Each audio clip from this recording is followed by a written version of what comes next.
महाराष्ट्राच्या संस्कृतीत असं होत नाही. आणि आज जो या शपथविधीमुळे गेलेला महाराष्ट्रातला सोशल मेसेज आहे की घरातलं व्यक्ती गेलं तरी कामकाज चालू ठेवायचं असतं, हा जो एक सोशल चुकीचा मेसेज गेलाय महाराष्ट्रात, याची खंत वाटते. एवढंच आत्ता मला बोलायचं. आता आपल्याला माहिती की जिल्हा परिषदेच्या निवडणुकांचा प्रचाराचा शेवटचा दिवस आहे. अगदी रोहित पवार यांनी सुद्धा अजित पवारांना जर सद्भावना किंवा श्रद्धांजली द्यायची असेल तर त्यांचे विचार पुढे न्यायचे असेल तर मतदान योग्य पद्धतीनं करा ही श्रद्धांजली असेल अशा पद्धतीचं ट्विट केलेलं आहे.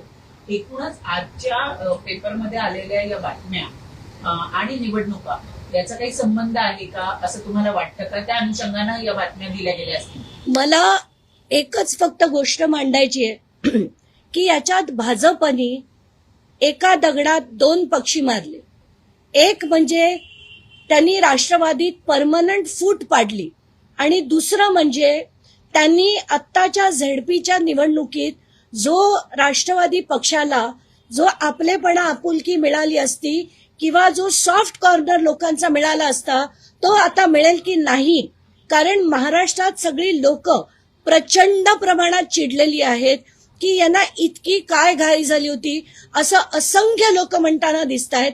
हा भाजपचा डाव होता की काय असा प्रश्न पडतो. आणि आत्ताच्या घटकेला मला हेही स्पष्ट करायचंय की जितका राग, जितका मला चीड अजित पवारांवर त्यांच्या भ्रष्टाचाराची यायची, तितकीच चीड मला शरद पवारांची आणि त्यांच्या गटाची यायची. त्यामुळे मला कोणाबद्दलही सिंपती नाही, पण राजकारण इतक्या खालच्या दर्जाला जाईल हे मात्र पटत नव्हतं.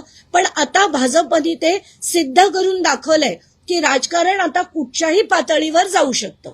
सहानुभूतीचं राजकारण केलं जातंय का, इथून पुढे सुद्धा केलं जाईल का? विशेषतः पार्थ पवार यांचं नाव ज्या घोटाळ्यात आहे त्यापासून त्यांना वाचवण्याकरता ही सहानुभूतीचं कार्ड खेळलं जाईल का? आणि सुनेत्रा पवारांकडनं काय अपेक्षा? कुठल्याही न्यायात कुठलंही सहानुभूतीचं कार्ड चालत नाही.